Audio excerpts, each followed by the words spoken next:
Berlatar pada masa pemerintahan Borom Raja Tirat kedua, cerita diawali dengan narasi tentang perang besar di mana kerajaan bernama Ayutthaya memperluas wilayah kekuasaannya. Selama 7 bulan berperang, Ayutthaya berhasil merebut salah satu ibu kota yang dijuluki kota suci. กองทัพอยุธยาเข้ายึดครองนครแห่งเทพ 15 bulan setelah perang berakhir, kita akan diperkenalkan pada seorang anak jenderal perang bernama Tien. Ia saat ini tengah dikejar oleh sekelompok pasukan berkuda yang entah apa alasannya mengejar Tien untuk dihabisi. Dalam pelarian itu, Tien ditemani oleh seorang panglima yang diutus oleh jenderal ayahnya untuk melindungi Tien.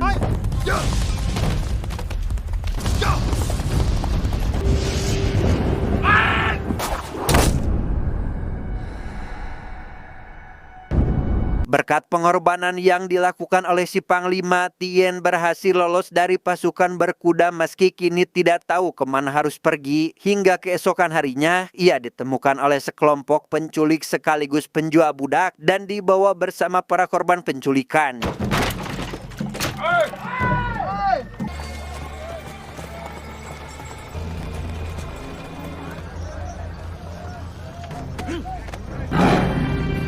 Sesampainya di sebuah desa, lebih tepatnya pasar serba ada, Tien sempat melakukan perlawanan untuk melarikan diri, namun usahanya gagal akibat tenaganya tidak sebanding dengan orang dewasa. Yang di situ ketua penculik yang bernama kita panggil saja Samsul pun memutuskan untuk tidak menjual Tien, tapi akan menjadikannya sebagai bahan tontonan dalam sebuah pertunjukan.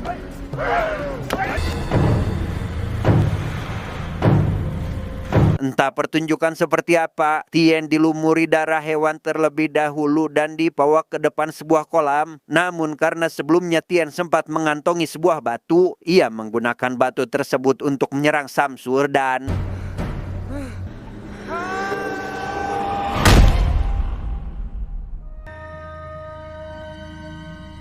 Ya, setelah sempat melukai bagian wajah Samsul, Tien diceburkan ke dalam kolam yang ketinggian airnya hanya sekitar 40 cm. Meski ketinggian air tidak akan membuatnya tenggelam, bahaya yang sesungguhnya pun baru dirasakan oleh Tien ketika sebuah kurungan kayu dibuka, yang isi di dalamnya adalah seekor buaya lapar. Sempat menggunakan bambu runcing sebagai senjata, hal itu percuma saja dan Tien harus menghadapi buaya itu dengan tangan kosong sampai akhirnya...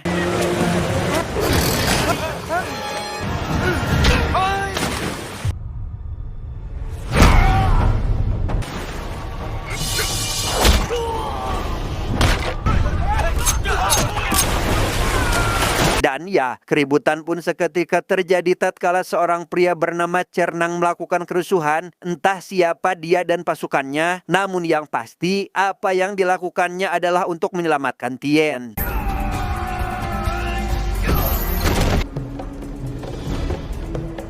Tidak langsung mengeluarkannya dari kolam, Cernang justru memberikan belati untuk Tien gunakan sebagai senjata. Tujuannya adalah untuk melihat seberapa jauh Tien mampu bertahan dan akan membawanya pulang. Andai kata Tien berhasil mengalahkan buaya tersebut.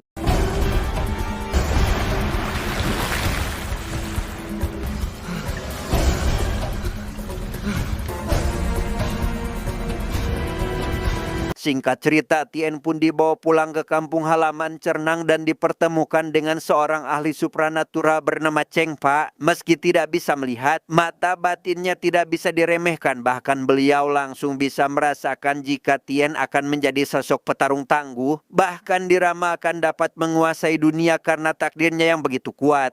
มือของมันเมื่อได้จับอาวุธ Setelah mendengar ramalan itu, Cernang akhirnya memperkenalkan dirinya yang ternyata merupakan ketua bandit sekaligus pemimpin di desa ini. Alasannya membawa Tien, ia tertarik pada keberaniannya yang tidak pantang menyerah dan itu mengingatkannya pada seseorang. Tanpa memberitahu siapa orang yang dimaksud, Cernang menawari Tien untuk tinggal di desa ini jika ingin mempelajari ilmu bela diri. sempat menolak. Tien seketika berubah pikiran setelah melihat warga giat dalam berlatih ilmu bela diri. Namun yang membuatnya sangat tertarik adalah di sana tidak hanya mempelajari cara bertarung menggunakan tangan kosong, tetapi juga senjata seperti katana, golok, dan senjata tajam lainnya.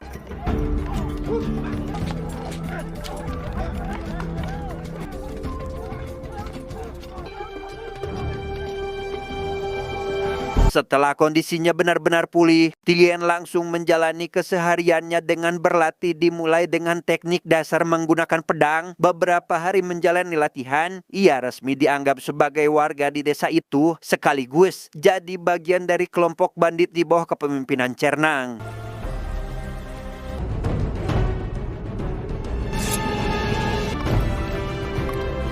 นับจากนี้เจ้าจงจำไว้เสมอว่าเจ้าเป็นคนของชุมชนผาปิกครุฑ 16 tahun kemudian, Tien terlihat sudah beranjak dewasa dan di usia sekarang ia telah menguasai beberapa aliran ilmu bela diri. Di waktu senggangnya, ia tidak mabar ML sampai mitik melainkan pergi ke hutan bermain dengan segerombolan gajah untuk menjinakkan sang ketua dari gerombolan gajah tersebut.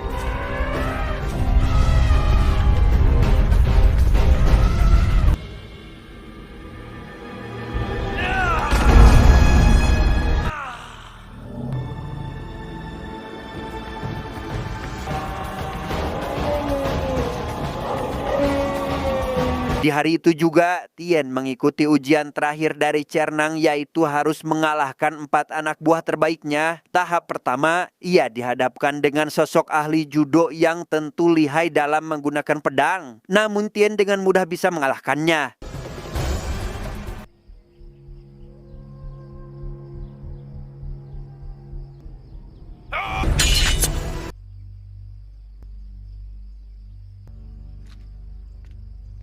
Pada tahap kedua, Tien menghadapi ahli bela diri yang memadukan ketahanan fisik sebagai gaya bertarungnya. Meski sekilas terlihat jauh lebih kuat, hal itu tentu saja tidak bisa dijadikan patokan apalagi untuk Tien karena tidak hanya menguasai satu bidang ilmu bela diri dan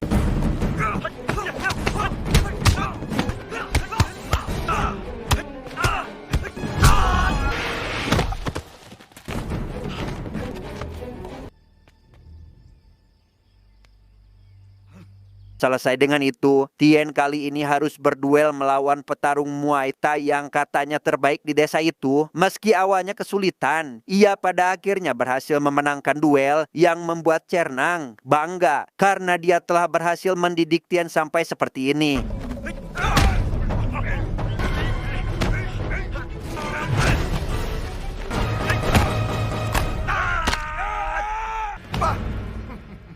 Memasuki tahap terakhir ujian, Tien masuk sebuah gua yang bisa digunakan untuk menguji kekuatan sekaligus pikirannya. Di sana ia bertemu dengan seorang gelandangan yang sekaligus tampak putus asa sampai membuat Tien menjadi iba kepadanya. Namun saat menawarkan bantuan terhadap gelandangan itu, tiba-tiba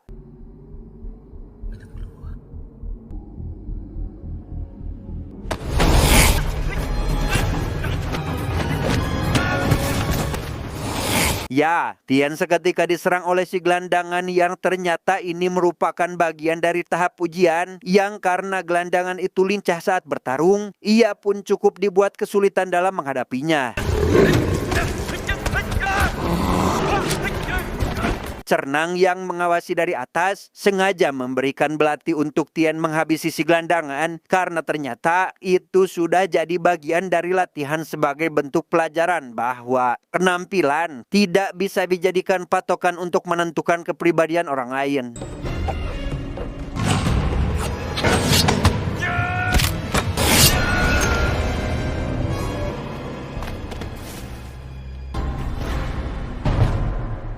Singkat cerita, Tien akhirnya dinyatakan lulus ujian dan langsung diangkat sebagai ketua bandit baru menggantikan Cernang. Di depan para warga, ia diberi belati sebagai bentuk simbolis tanpa ada satupun warga yang menentang kebijakan tersebut.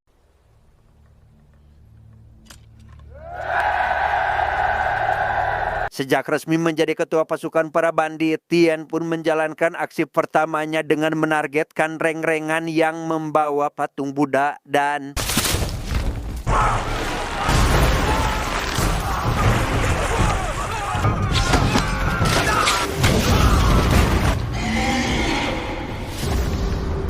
saat melihat patung Buddha tersebut, Tien seketika teringat pada masa kecilnya saat kedua orang tuanya mengantarkan dia ke sebuah desa bernama Desa Penari. Di sana Tien dititipkan pada seorang sesepuh desa bernama Bua, yang mana itu sengaja orang tuanya lakukan demi keamanan anak mereka. ข้านั้นเหมือนถูกควักเอาดวงใจออกจากร่าง Sebelum pergi, orang tua Tien terutama sang ayah memberitahu Bua terlebih dahulu bahwa salah satu panglima kerajaan bernama Raja Sena telah melakukan pengkhianatan demi mengambil tahta panglima tertinggi. Sehingga dari sini diketahuilah alasan kenapa Tien sampai dititipkan kepada Bua, karena sang ayah selaku jenderal di kerajaan akan jadi incaran Raja Sena. ข้าจะพยายามที่สุดเท่าที่จะทำได้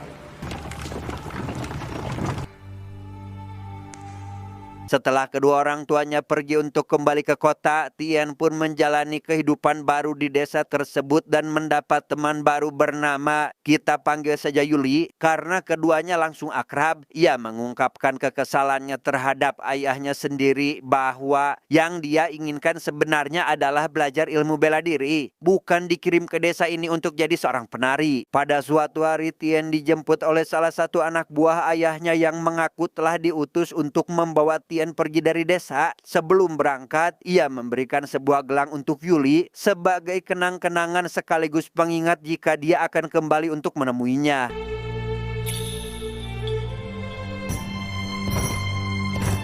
Perjalanan pun harus terhenti karena mereka dicegat oleh si Panglima yang tiwas Dewa Film. Menyadari Tien dalam bahaya, si Panglima yang pada dasarnya setia terhadap kerajaan pun langsung menghabisi orang tersebut dan mengambil alih Tien untuk dibawa pergi ke tempat aman.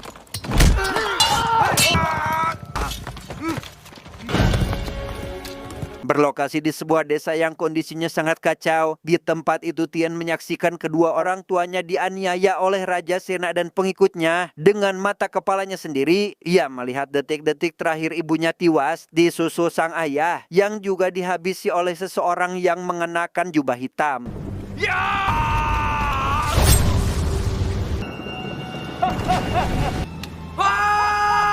Dari sini kita akhirnya mengetahui alasan kenapa mereka dikejar waktu itu. Tien yang tak sanggup melihat kejadian tersebut berteriak cukup keras hingga keberadaannya diketahui oleh Raja Sena yang langsung mengirimkan bala pasukannya.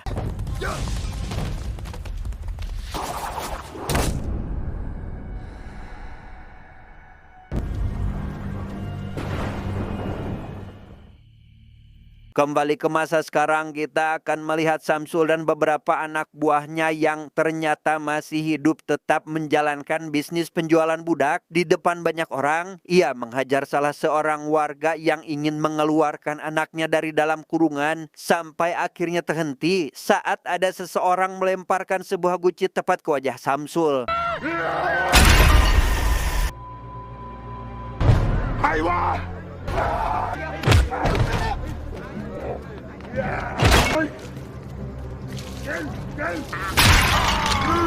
Seperti yang sudah bisa kita tebak, orang itu tidak lain dan tidak bukan adalah Tien yang bermaksud ingin balas dendam terhadap Samsul menggunakan jurus Dewa Mabuk. Ia pun menghajar pria itu sambil sempoyongan dan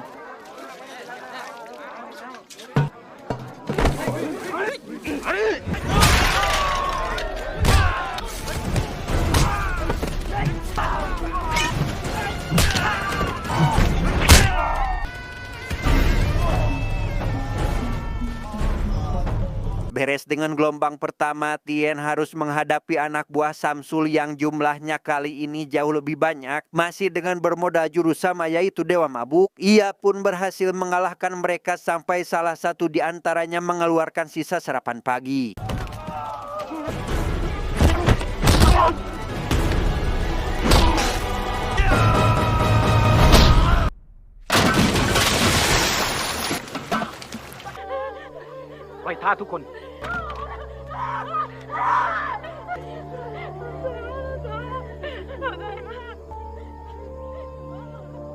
Saat memikirkan tentang tragedi yang menewaskan kedua orang tuanya dulu, Tien ditemui oleh Cernang yang ingin menceritakan tentang dirinya saat masih muda. Ia jujur telah menghabisi nyawa seseorang yang tampaknya mirip seperti Tien, apalagi sorot matanya yang memancarkan sinar. Entah siapa sebenarnya sosok yang dimaksud, namun Cernang mengaku bahwa sampai sekarang ia terus dihantui oleh rasa bersalah.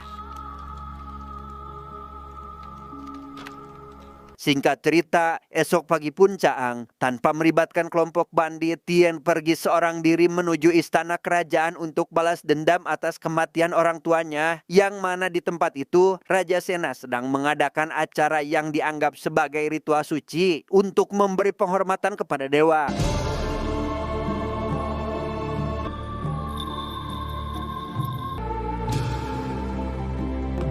Tanpa diduga, Yuli menjadi penari dalam acara itu dan parasnya yang cantik jelas membuat Raja Sena tertarik. Selesai menari di atas panggung, Tien juga akhirnya terlihat ada di sana namun mengenakan topeng untuk menutupi identitasnya. Menyadari jika penari cantik tersebut adalah Yuli, Tien pun langsung memulai kericuhan saat Raja Sena mulai menggoda gadis itu dan...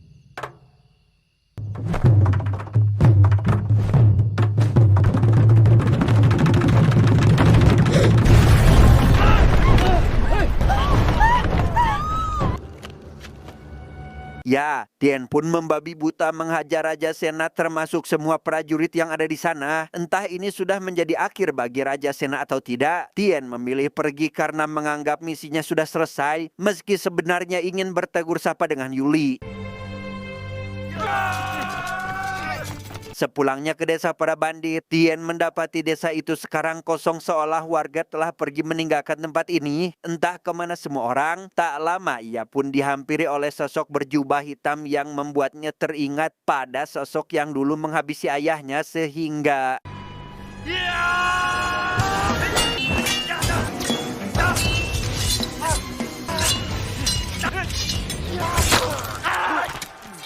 Lu kira hanya satu orang? Tien rupanya harus menghadapi puluhan sosok berjubah hitam yang terus bermunculan. Entah siapa sebenarnya mereka, namun yang jelas, kemampuannya tidak bisa dianggap remeh.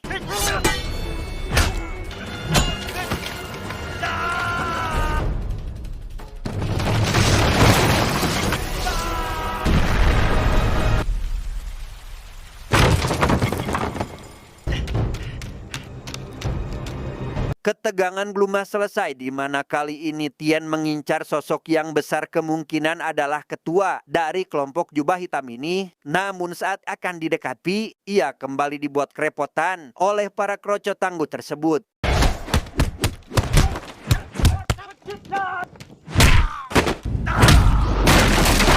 Tiba di waktu Tien berhadapan langsung dengan sosok yang diduga sebagai ketua jubah hitam, ia pun dibuat kelang kabut hingga jatuh setelah bagian perutnya terkena katana. Meski begitu, Tien menolak untuk menyerah dan kembali bangkit demi menghadapi mereka.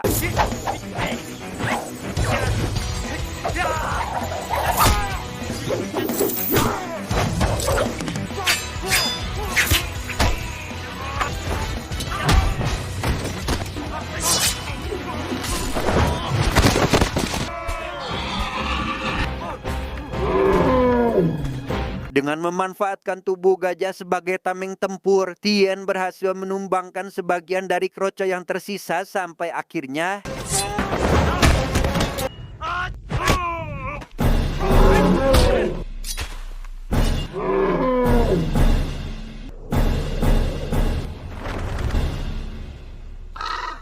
Ya, muncul sosok lain yang tampaknya seperti penyihir. Tien benar-benar dibuat kewalahan sampai tidak menemukan celah kesempatan untuk membalikan keadaan. Apalagi setelah panglima dari kerajaan datang membawa serta pasukannya dan...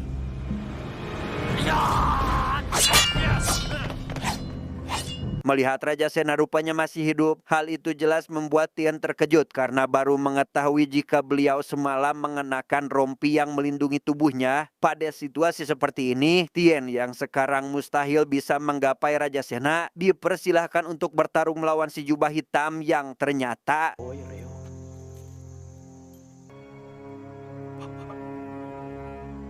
Ya, si jubah hitam rupanya adalah Cenrang yang selama ini telah membesarkannya. Dengan fakta bahwa Cenrang merupakan pelaku atas kematian sang ayah, hal itu jelas membuat Tien merasa terpukul, begitu juga Cenrang yang baru menyadarinya. Dan kini mereka harus melakukan duel untuk menentukan nasib Tien karena Raja Sena berjanji akan melepaskannya jika berhasil memenangkan duel.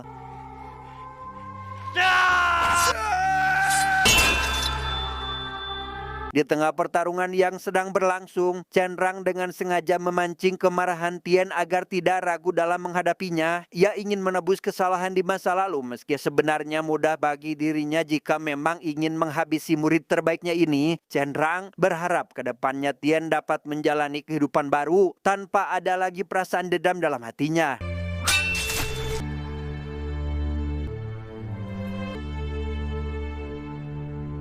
Malang bagi Cenrang, Raja Sena sedari awal ternyata tidak ada niatan untuk menepati janji dan kini meminta pasukannya untuk membawa Tien ke istana. Ia ingin bersenang-senang dengan cara membuat Tien menderita sebelum nantinya dihabisi.